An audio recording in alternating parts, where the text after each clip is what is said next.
बिस्मिल्लाहिर्रहमानिर्रहीम। विज़डम के प्लेटफॉर्म से मैं हूं आपका होस्ट डॉक्टर मोइनुद्दीन आज़ाद। आज बड़ी ही मुख्तसर सी बात करनी है और बात करनी है सियासत की, और बात करनी है सियासत के साथ जो जेन ज़ी का ताल्लुक़ है उसकी, और बात करनी है हमारे एक मशहूर सिंगर हैं जवाद अहमद साहब की। उन्होंने हाल ही में एक गुफ्तगू की है जेन ज़ी से मुताल्लिक़ और इमरान ख़ान से मुताल्लिक़। अब मुद्दा ये है कि उन्होंने कहा कि इमरान ख़ान आपका बाप नहीं है, आप मुझे गालियाँ ना दें, मैं सियासतदान हूँ, मैं कुछ भी कह सकता हूँ। तो ज़रूरी है कि बताया जाए कि जो जेन ज़ी है ना, उसका रवैया कुछ और है। जवाद साहब जो है ना बराबरी पार्टी चलाते हैं और बहुत अच्छी बात है, पाकिस्तान में सियासत का हर किसी को हक़ है।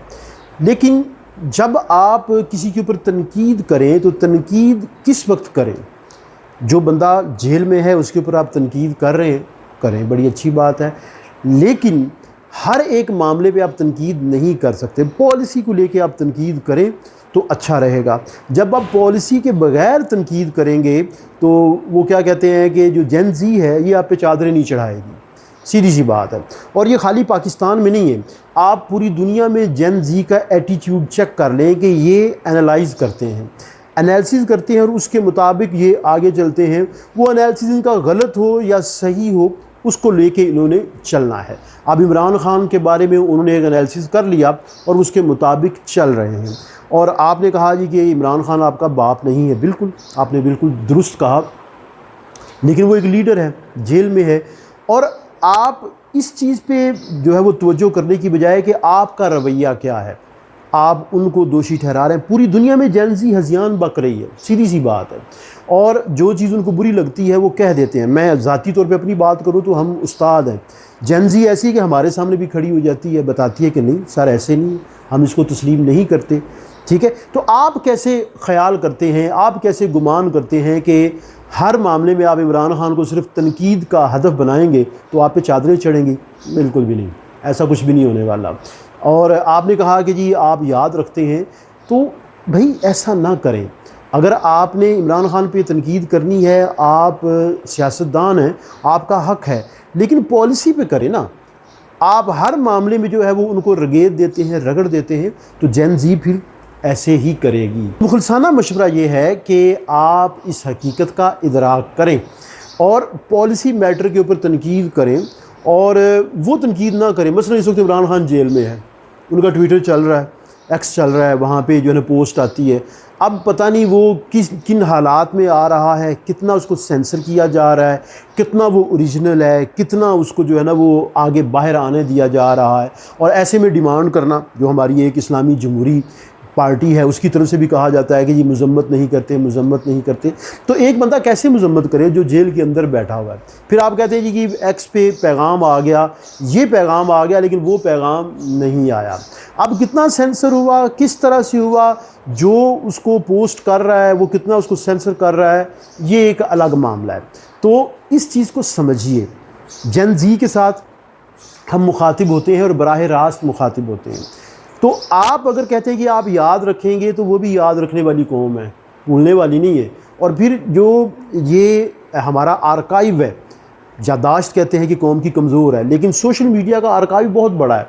इसमें जो पोस्ट है वो रोटेट होती रहती है। बाद का तो ऐसा भी होता है कि 4 साल पुरानी पोस्ट जो है वो आ जाती है और लोग गुमान कर लेते हो कि ये तो मौजूदा वाक़या है, और उसके पीछे चल पड़ते हैं। क्योंकि जेन ज़ी है, इनका अपना तज्ज़िया है, उसके अकॉर्डिंग ये चलते हैं। तो मेरा मशवरा है, क्योंकि हम बराह रास्त जेन ज़ी से जो है ना वो मामलात करते हैं, उस्ताद हैं, और बराह रास्त उनको देखते हैं, तो मेरे ख़्याल में इनको धमकाया ना जाए, इनको प्यार से समझाया जाए। अगर आप की बातों में कोई गुस्सा होगा, आपकी बातों में नाराज़ी होगी, या वो क्या कहते हैं कि सो-कॉल तड़ी होगी, तो ये फिर आपके सामने आएंगे।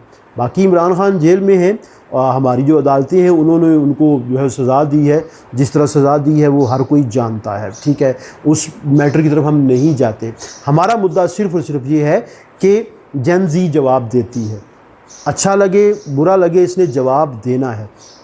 अगर जो बराबरी पार्टी के सरबराह हैं, अगर वो अपना एनालिसिस कर लें कि किस तरह उन्होंने हर बुरे और मामले को, हर अच्छे मामले को भी जो है ना वो घुमा के इमरान ख़ान के साथ वाबस्ता किया है और तनकीद की है, तो उन्हें समझ आ जाएगी। तनकीद करें, बहुत अच्छी बात है, हम भी तनकीद करते हैं, लेकिन जो है वो उसमें एक लिहाज भी रखा जाता है, उसमें एक रख रखाव भी रखा जाता है और उसमें एक दरमियाना रास्ता रखा जाता है। क्या पता आप सियासतदान हैं, कल आपको इमरान ख़ान के साथ ही बैठना पड़ जाए, मुमकिन है। ये दुनिया है जहाँ पे हम देख रहे हैं कि क्या क्या नहीं हुआ। वो जो लोग दुश्मन थे एक दूसरे के, वो भी इकट्ठे मिल बैठे हैं। लिहाजा आप वो बात करें जो बाद में आपके लिए शर्मिंदगी का बायस ना बने। अब मैं यहाँ मिसाल दूंगा मौलाना फजलुर रहमान साहब की। इमरान ख़ान और उनका बहुत ज़्यादा आपस में क्लैश रहा, लेकिन जब इमरान ख़ान जेल में गए तो उसके बाद कई ऐसे मामलात हुए जहाँ पे उन्हें इकट्ठा बैठना पड़ा, वो इकट्ठे हुए। तो मैं ये कहता हूँ कि तनकीद वो करें जो बाद में आपके लिए शर्मिंदगी का बायस ना बने, आप इकट्ठे बैठ सकें। बाकी धमकाना अच्छी बात नहीं। ये जो जनरेशन है ये कुछ और है, और आगे जो बीटा जनरेशन आ रही है उसके तो मामलात ही कुछ और होंगे। लिहाजा जो जेन ज़ी है उसको तरीके के साथ आपने लेके चलना है, उसको अपनी बात समझानी है, बार बार समझानी है। अगर वो समझाएंगे तो मामला दुरुस्त रहेगा और कोई आपको गाली नहीं देगा। अगर इनको गाली के जवाब में आप गाली देंगे तो ये और तप जाएंगे।